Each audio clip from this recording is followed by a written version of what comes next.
이 시간에 오늘 우리에게 주신 말씀을 함께 읽고 나누도록 하겠습니다. 오늘 우리가 나눌 말씀의 본문은 누가복음 12장 1절에서 12절 사이의 말씀인데 1절부터 5절까지만 먼저 함께 읽도록 하겠습니다. 같이 읽겠습니다.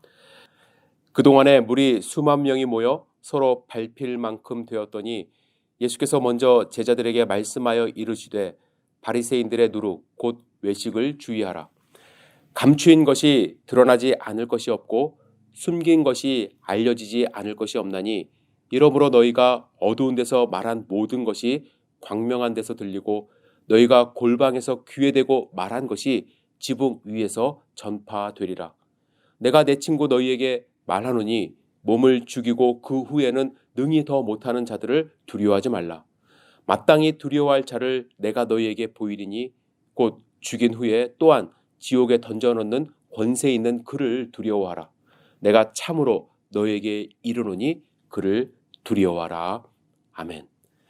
오늘 우리에게 주실 말씀을 기대하며 잠시 기도드리겠습니다. 사랑과 은혜가 충만하신 아버지 하나님, 이 시간에 주님의 말씀을 기대하며 기도합니다. 성령 충만함으로 임재하여 주셔서 우리의 마음을 지켜주시고 우리의 마음문을 열어주셔서 하나님의 말씀이 뿌려져 30배, 60배, 100배의 결실을 맺을 수 있도록 인도하여 주시옵소서. 이 시간을 온전히 주님께 의지합니다. 예수님의 이름으로 기도드렸사옵나이다. 아멘. 여러분, 오늘 본문 말씀은 이렇게 시작합니다. 그동안 무리 수만 명이 모여 서로 밟힐 만큼 되었더니 예수님이 계신 곳에 수만 명의 사람이 모여들게 되었습니다. 여러분, 한번 상상해 보시기 바랍니다. 수만 명의 사람들이 여러분을 바라보며 있을 때 어떤 기분이 들까요? 많은 사람들 앞에 서게 되면 당연히 떨리고 어쩔 줄 모르겠지만 대부분의 경우는 그런 기회를 한 번쯤 상상해 보기 때문에 흥분되며 기분이 업된다고 합니다. 특히 대통령을 꿈꾸는, 권력을 꿈꾸는 사람들은 사람을 향하여 목소리를 높여 자기의 정책을 발표하며 인기를 얻으려 합니다. 유명한 가수들은 수만 명의 군중이 운집했을 때 최선을 다해 자기의 재능을 발휘합니다. 운동선수들도 전력을 다해 자기의 역량을 발휘하며 인기를 얻으려고 합니다. 좀 전에도 말씀드렸듯이 예수님이 계신 곳 앞에 수만 명의 사람들이 모여들었습니다. 물론 이곳에는 율법사, 바리새인 등 예수님을 의심하는 눈으로 보는 사람들도 있었지만 대부분의 사람들은 예수님의 가르침과 능력을 기대하며 예수님을 보기 위하여 모였습니다. 만일 제가 이러한 상황에 처해 있다면 어떤 행동을 취했을까 잠시 생각해 봅니다. 여러분들도 한번 생각해 보시길 바랍니다. 사람들 앞에서 손으로 이렇게 V자를 그리며 승리를 예고했을 수도 있고요. 멋진 말과 행동으로 더 많은 인기를 얻으려고 노력했을 수도 있습니다. 그런데 예수님은 이 순간에 자신의 세력을 키우는 말과 행동을 한 것이 아니라 두 가지 명령어를 사용하시며 강한 어조로 제자들을 교육하고 계십니다. 예수님의 관심은 수만 명의 군중이 아니라 예수님과 함께 동고동락을 하는 제자들을 양육하는 것이었습니다. 그래서 저는 수만 명의 사람들 앞에서 예수님이 제자들에게 특별하게 하신 이 명령이 중요하다고 생각을 합니다. 따라서 예수님의 제자된 우리는 이 명령을 잊지 말고 마음 가운데 새겨야 하는데, 첫 번째 예수님이 뭐라 말씀하셨냐면 바리새인의 누룩을 주의하라 하십니다. 여러분, 누룩은 어떤 역할을 하죠? 누룩은 주로 술을 빚을 때 많이 사용하는 원료라고 합니다. 또 밀가루에 맛을 더하고 부풀려 부드럽게 하는 역할을 합니다. 그래서 밀가루 반죽을 한 후에 누룩을 넣으면 두세 배 부풀어 오르게 됩니다. 수천 년 동안 이 누룩은 일상생활에서 없어서는 안 될 위대한 발명품 혹은 발견품이라고 할 수 있죠. 그러나 예수님은 천국 비유를 하실 때 천국은 마치 서말 가루에 푼 누룩과 같다 하시며 이 천국의 확장성을 말씀하실 때 긍정적으로 사용한 것 외에는 대부분의 경우 성경에서 누룩은 긍정적으로 사용되지 않았습니다. 특히 구약에서는 누룩을 부패의 상징으로 말씀하셨습니다. 그래서 절기를 지킬 때 누룩을 뺀 무교병을 먹게 하셨죠. 그래서 예수님이 바리새인의 누룩이라고 표현하신 것은 저는 두 가지 의미가 있다고 생각을 하는데, 첫 번째, 그들의 겉모습에 속지 말라는 것입니다. 여러분들 잘 성경을 보셔야 되는데, 예수님은 바리새인들을 주의하라 하지 않으시고 그들의 누룩을 주의하라 하셨어요. 왜냐하면 바리새인들의 원래 모습은 괜찮은 사람들이기 때문에 그렇죠. 기원전 200년경에 그리스의 폭정에 맞서기 위하여 유대인들 사이에 여러 운동이 일어났습니다. 어떤 부류의 사람들은 폭력적인 모습으로 저항하기도 했고요. 또 어떤 사람들은 도저히 못 살겠다 해서 광야로 나가서 사는 사람들도 있었습니다. 또 어떤 사람들은 그들이 하나님의 말씀을 제대로 지키지 못했다고 생각을 해서 반성하는 마음으로 하시딤, 즉 경건주의 운동을 일으켰어요. 그래서 철저하게 하나님의 말씀을 읽고 지키려고 노력했습니다. 이 하시딤들이 바리새파 사람들의 원래 모습이에요. 그들의 모습은 원래 순수했습니다. 하나님의 말씀을 제대로 읽기를 원했고 실천하기를 원했던, 누룩이 없었던 사람입니다. 그런데 시간이 지나면서 그들의 모습을 지켜본 대중들이 그들을 존경하기 시작했고, 대중들의 인기를 얻으면서 자연적으로 권력을 갖게 되고, 그래서 사람들이 나의 겉모습을 좋아한다는 생각으로 외형적인 모습에 치중하기 시작합니다. 옷도 다른 사람들과 좀 다르게 입었다고 하죠. 여러분, 유대인들은 이 겉옷에 특별한 의미를 부여합니다. 특히 겉옷의 네 귀퉁이에는 이 술을 달게 되어 있는데, 하나님이 율법에서 이스라엘 백성의 이 겉옷에 술을 만들어 달도록 명령하셨습니다. 왜냐하면 이 술을 보면서 자신이 하나님의 계명 안에서 살아가는 이 계명의 아들임을 기억하게 하시려고 했던 것이죠. 민수기 15장 38절에서 40절 제가 읽어드리겠습니다. 이스라엘 자손에게 명하여 그들의 대대로 그 옷단 귀에 술을 만들고 청색 끈을 그 귀의 술에 더하라. 이 술은 너희로 보고 여호와의 모든 계명을 기억하여 준행하고 너희로 방종케 하는 자기의 마음과 눈의 욕심을 쫓지 않게 하기 위함이라. 그리하면 너희가 나의 모든 계명을 기억하고 준행하여 너희의 하나님 앞에 거룩하리라. 아멘. 하나님이 이렇게 명령하셨어요. 그런데 예수님 당시의 바리새인들과 서기관들은 자신들의 종교적 열심과 경건성을 더 드러내기 위하여 옷에 이 술을 이용한 것이죠. 하나님의 명령에 그것을 더하여 술을 길게 늘어뜨렸습니다. 그래서 자신들은 하나님께 더 충성하고 계명에 남다른 열심을 가지고 있음을 남들에게 보여주기 시작한 것입니다. 그리고 경문이라는 것이 있습니다. 이 경문은 무엇이냐면 기도할 때 이마에 이렇게 붙이는 성구함 같은 것인데요. 이것을 다른 사람들보다 더 넓게 크게 만들어 이마에 붙였다고 합니다. 그리고 그것을 자랑스럽게 생각했어요. 마태복음 23장 5절에 이런 말씀이 있습니다. 그들의 모든 행위를 사람들에게 보이고자 하나니 곧 그 경문띠를 넓게 하며 옷수를 길게 하고, 경문은 띠를 넓게 하고 옷수를 길게 함으로써 나는 하나님의 말씀을 더 잘 지키는 사람이라는 것을 사람들한테 보여준 것입니다. 그들은 눈으로 짓는 죄를 짓지 않기 위하여 시장 다닐 때 하늘을 보면서 지나다니다가 다른 사람들과 부딪히기도 하고 또 돌불에 걸려 넘어지기도 하는 일들이 있었다고 합니다. 그러한 모습을 보면서 사람들이 좋아했어요. 인기를 얻었습니다. 정치적인 힘도 얻었습니다. 그 힘을 가지고 이 사람들이 무엇을 했냐면 율법을 지키지 않는 사람들을 경멸했고 정죄하기 시작한 거예요. 예수님은 하나님의 말씀을 듣고 순종하고자 하는 그들의 마음을 뭐라고 한 것이 아니라 겉모습이 부풀려진 그들의 누룩을 주의하라 하십니다. 예수님은 누룩과 함께 외식이라는 단어를 사용하셨어요. 여기서 외식은 헬라어로 히포크라시스라는 단어를 사용합니다. 이는 그리스 사람들이 연극을 좋아했는데 연극에서 사용되는 이 가면을 의미하는 말입니다. 예수님이 보시기에 그들은 연극의 가면을 쓴 사람들이었죠. 속은 교만하고 욕심이 가득하고 자기 이익만 추구하는 이기적인 사람들인데 마치 하나님의 사람처럼 경건한 모습으로, 선한 모습으로, 사랑이 충만한 모습으로 거리를 활보하고 다닌 것입니다. 예수님이 바리새인의 이 누룩을 주의하라 하신 이유는 무엇일까요? 그들의 영향력이 대단했기 때문에 그렇습니다.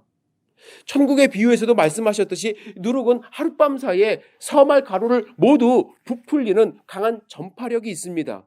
마찬가지로 바리새인들의 이 누룩도 전파력이 있다는 거예요. 사람들은요, 눈으로 나타나는 현상을 쫓아갑니다. 눈에 보이고 느낄 수 있는 것에 쉽게 반응합니다. 바리새인들은 집에 가만히 앉아서 하나님의 말씀을 묵상하며 기도하지 않았어요.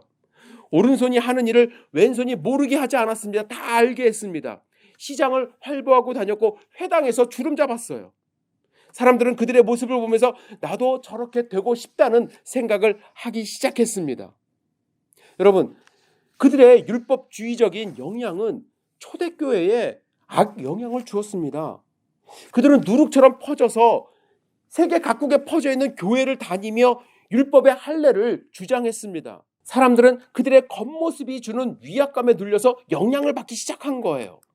그들이 누룩처럼 퍼져 나갔기 때문에 예수님은 그들의 누룩을 주의하라 하신 것입니다. 하지만 여러분, 진실은 반드시 드러나게 되어 있죠. 2, 3절 같이 읽겠습니다. 감추인 것이 드러나지 않을 것이 없고 숨긴 것이 알려지지 않을 것이 없나니 이러므로 너희가 어두운 데서 말한 모든 것이 광명한 데서 들리고 너희가 골방에서 귀에 대고 말한 것이 지붕 위에서 전파되리라. 사람들은 가면 쓰면 남들이 모를 거라 생각해요. 사람들은 누룩으로 맛을 내고 부풀려진 것에 대해서 모를 거라고 착각하며 살아갑니다.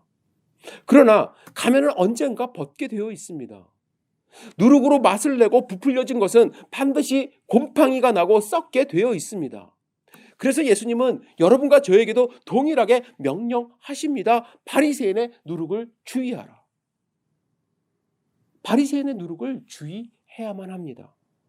나에게도 그 누룩이 퍼지지 않도록 주의하셔야만 합니다. 예수님은 이어서 두 번째 명령을 하십니다. 4절과 5절 함께 읽겠습니다. 내가 내 친구 너희에게 말하노니 몸을 죽이고 그 후에는 능히 더 못하는 자들을 두려워하지 말라. 마땅히 두려워할 자를 내가 너희에게 보이리니 곧 죽인 후에 또한 지옥에 던져넣는 권세 있는 그를 두려워하라. 내가 참으로 너희에게 이르노니 그를 두려워하라.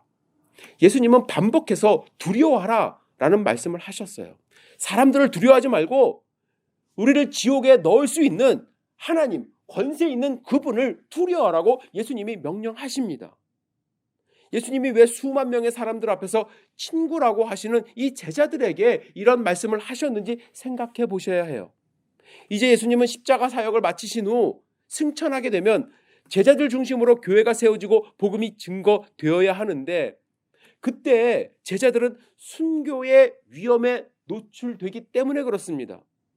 지금은 수만 명의 사람들이 마치 그들을 지지하는 것처럼 보이지만 이 군중들이 돌변하여 예수님을 십자가에 못 박으라고 소리치게 되고 앞으로 예수님을 믿는다는 이유로 목숨을 빼앗는 일이 생기기 때문에 제자들에게 진짜로 두려워할 것은 우리의 몸을 죽이는 저 사람들이 아니라 지옥에 던져 넣을 수 있는 권세를 가진 그분임을 알려주십니다.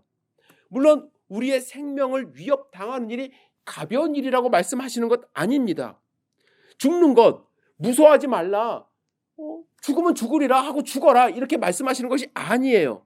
그러나 위협하는 사람들 때문에 우리의 믿음을 버리는 일들이 나타날 것을 예수님이 아셨고 제발 너희의 믿음을 버리지 말라고 부탁을 하시는 것입니다. 하나님을 두려워하며 믿음을 버리지 말아야 할 이유에 대해서 예수님이 이어서 두 가지로 말씀을 하세요. 첫 번째, 하나님은 우리를 정말로 사랑하시기 때문에 우리가 그 믿음을 버리면 안 됩니다. 6절에 보시면 참새 5마리가 두 아사리온에 팔리는 것이 아니냐. 그러나 하나님 앞에는 그 하나도 잊어버리시는 바 되지 아니하는도다. 여러분, 이 당시 시장에서 참새 5마리가 2아사리온에 팔렸다고 말합니다. 2아사리온은 16분의 1 데나리온으로 하루 일당의 16분의 1 가격입니다. 시장에서 가장 값싸게 팔리는 물건 중에 하나라고 하죠. 정말로 값싸게 팔렸기 때문에 한 마리씩 팔지는 않고 5마리를 세트로 팔았다고 합니다. 그러나 하나님 앞에서는 그 한 마리도 하찮게 여기지 아니하시는, 잊어버리지 아니하시는 바라고 말씀합니다. 7절에 이어서 우리를 얼마나 세심하게 돌보시는지 이렇게 말씀하세요. 너희에게는 심지어 머리털까지도 다 세심바 되었나니 두려워하지 말라. 너희는 많은 참새보다 더 귀하니라. 여러분은 귀하신 존재예요.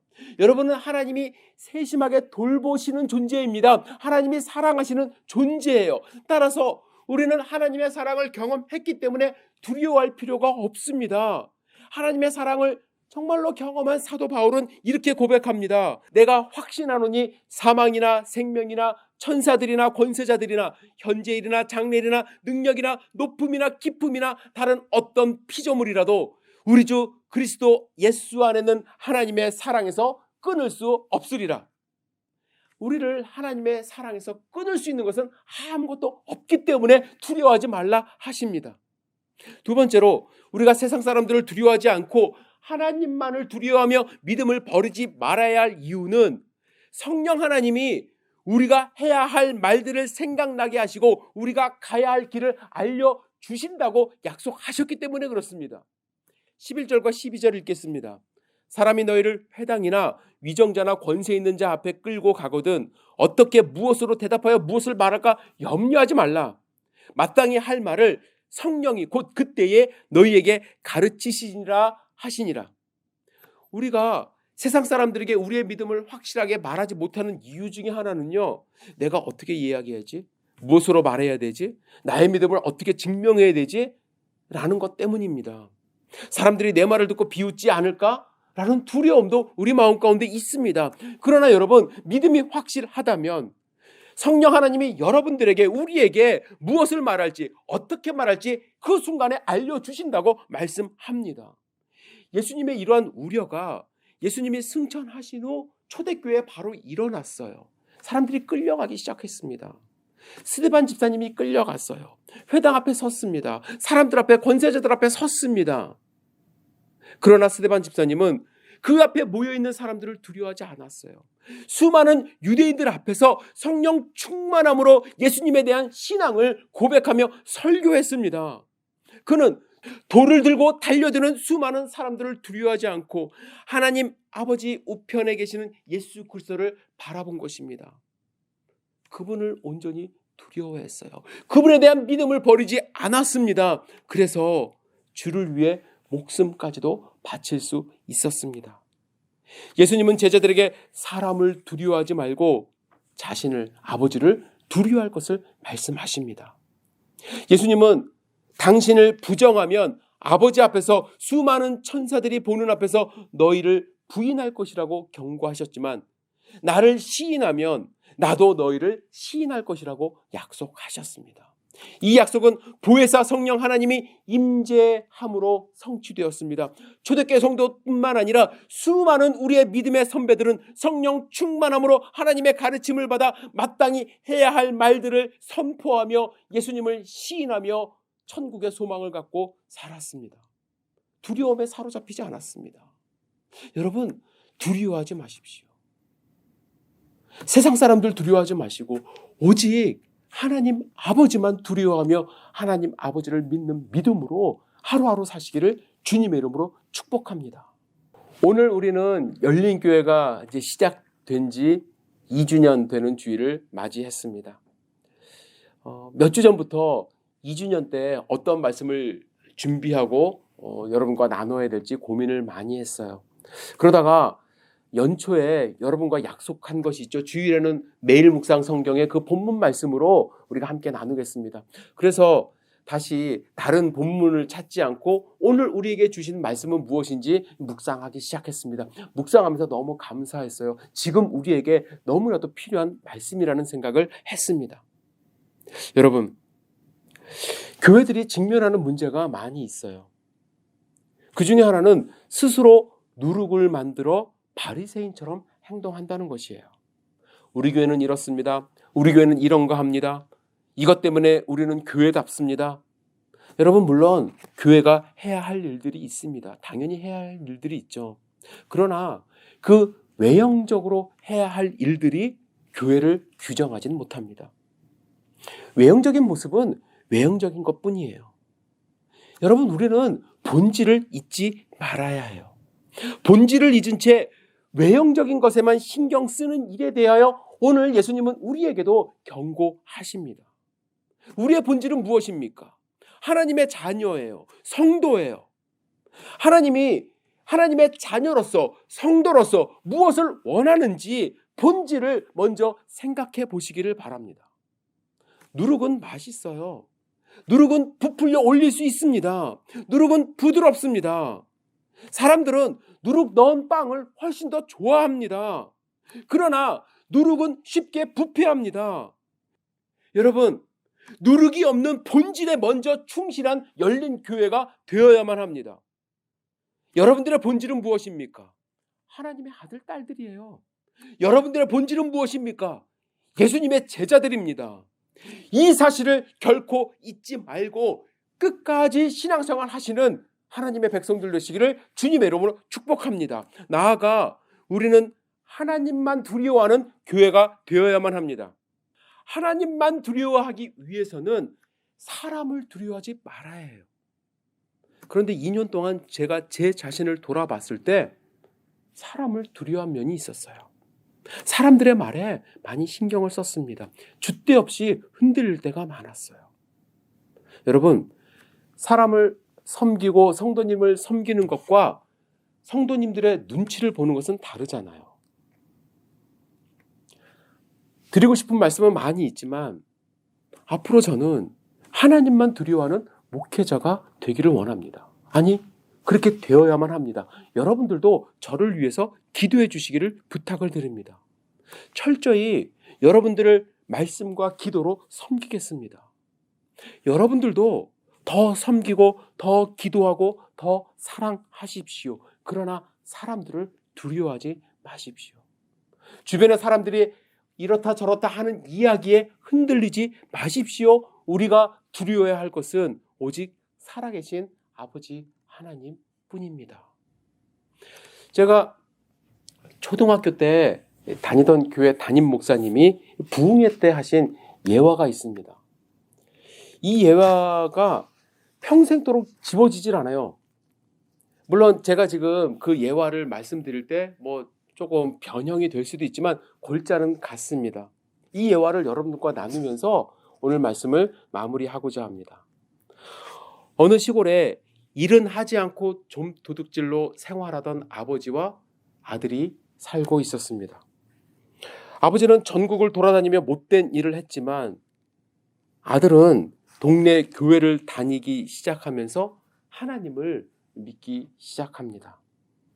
하나님을 믿으며 아들의 마음에 확신이 생긴 것은 하나님이 늘 우리를 지켜보고 계신다는 것입니다. 아들은 하나님이 보고 계시기 때문에 나쁜 짓도 하지 못하고 당연히 안 했겠죠. 열심히 신앙생활 했습니다. 그러나 아버지는 그러지 않았어요. 어느 여름날 아버지가 밤에 수박이 드시고 싶었어요.